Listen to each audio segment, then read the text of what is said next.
Hello, I'm Richard Murphy, and I'm recording this in the week when Rishi Sunak, the UK Chancellor of the Exchequer, has told The Spectator magazine, which is of course notoriously pro-conservative, that he has a moral, economic and political necessity imposed upon him to reduce the UK deficit. Now that's an extraordinary claim for a Chancellor to make when we're in the middle of the sort of crisis that the UK is now facing economically.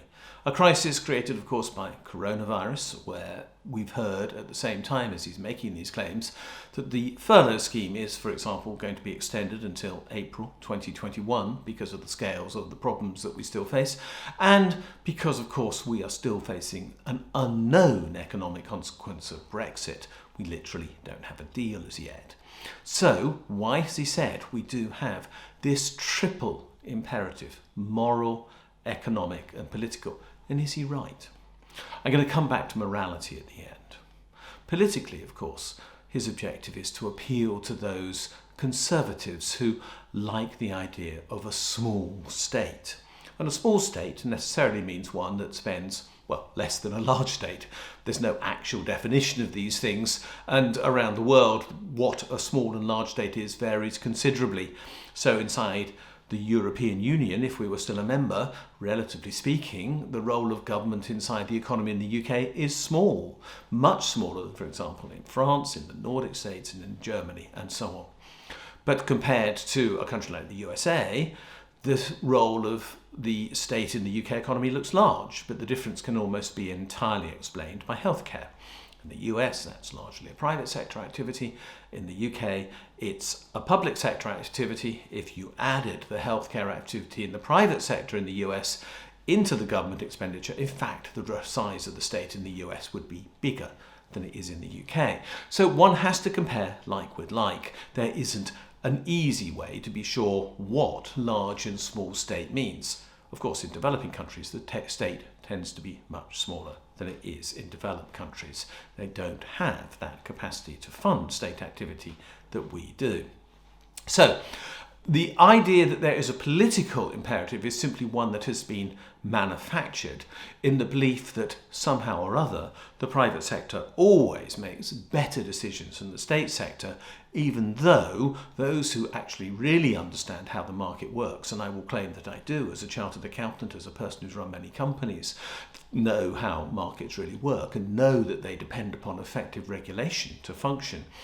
Those who know this know that in fact markets aren't necessarily very good arbiters of what is right and wrong and what should be done and not be done. But that's what those who pursue this argument believe. So I'm going to leave aside the political argument. Let's deal with the economic argument. The argument that Rishi Sunak should now be trying to balance the budget to leave us in a state where we can handle a future crisis as if the current one is over and done with, and therefore we've got to shrink the state now to be prepared for something which has not yet happened. I wonder what he thinks it's going to be. But if we are pursuing that argument, he has to believe that somehow or other shrinking government expenditure at the moment will leave us better off economically. Now, I have to be honest and say that this is economically illiterate, because if he understands what GDP is, gross domestic product, the total income of a country, and it's not a perfect measure, but it's the one we tend to use. If, as any student of economics will know, GDP is made up of what are in effect four variables. There's C, which is consumption, that is what households broadly consume. There's G, that's government expenditure, net of transfers, so they don't count in this. It's actual real expenditure rather than transfers of income, and of course the social security spend does not therefore count in this. There's I, that's investment, the real amount that is expended on creating new assets for use, not the amount that goes into pension funds. That's something quite different. No, we're talking about real spending here. And there's net exports minus net imports, so it's called X minus M in the formula. Now put those together and they add up to total national income. And of course in that, government expenditure is a significant part. So if he's going to shrink government expenditure, he's going to shrink GDP. If he shrinks GDP, there's going to be less employment, there's going to be less activity within the private sector because the government is its biggest customer, quite literally, for very large parts of it. The government is the main customer for what they do. And as a consequence, there's going to be less money to spend between private sector activities as well. Why? Because people who don't get money from the state are not spending it with private sector companies. So to somehow prepare for the next crisis, he's going to make the current crisis worse. It is the inevitable consequence of saying he's going to balance the books.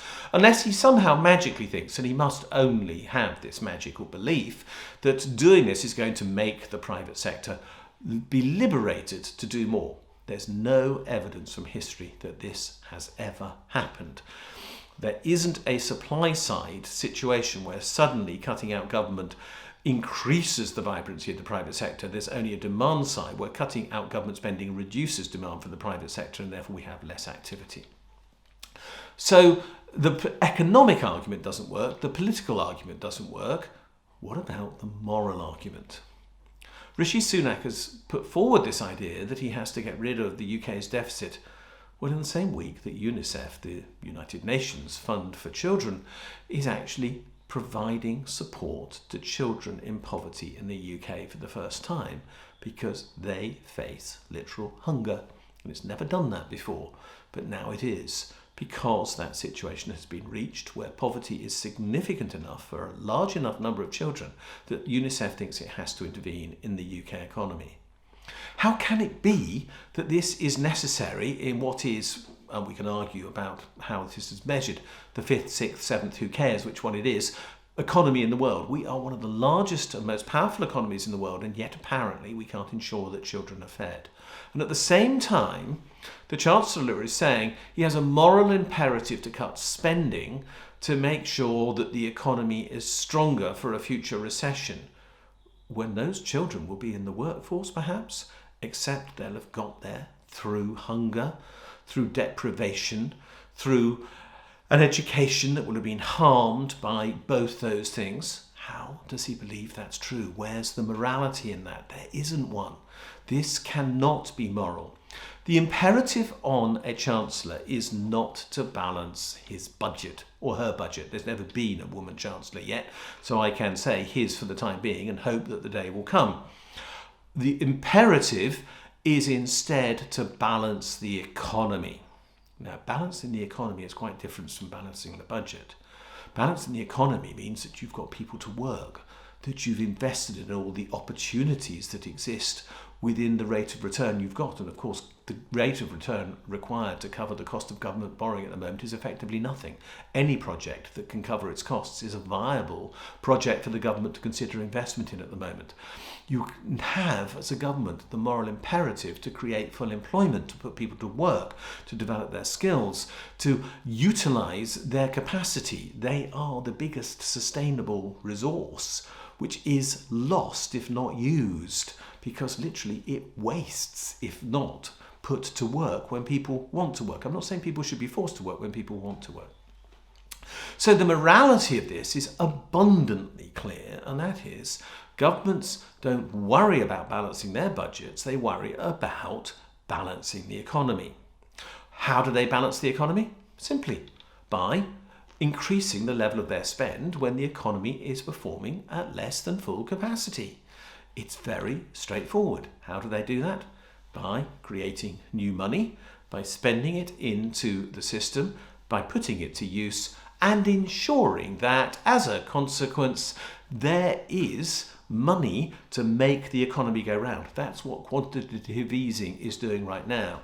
The Bank of England has confirmed this week that another £150 billion of authorised quantitative easing is actually now going to be put into circulation. And that's critical and essential, and in utter and complete conflict on the ground with what Sunak is saying in theory. In theory, he's saying he wants to balance his budget. In practice, he's not, and the Bank of England is supporting the economy to the tune of another £150 billion. So what he's saying and what he's doing are in conflict. His politics make no sense because this benchmark of small government being better than large government is one that does not exist. And by and large, states with high levels of government spending are, almost unsurprisingly and by definition, states with higher levels of income than those with lower levels of government spending. And economically, it makes no sense when there are unused resources and the capacity to put them to use, as exists in the UK at present, to leave them aside as he would like to do.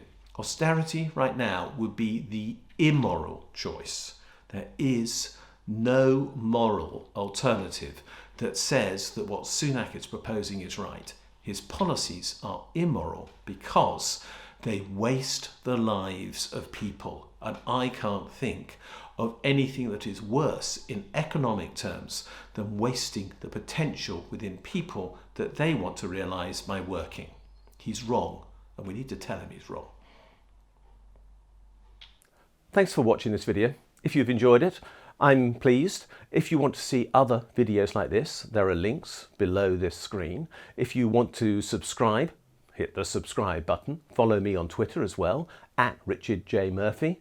Look at my blog, Tax Research UK. And if you'd like to donate, because this video series is being largely paid for by donations, there is a donations button on every single post on my blog. Thanks a lot.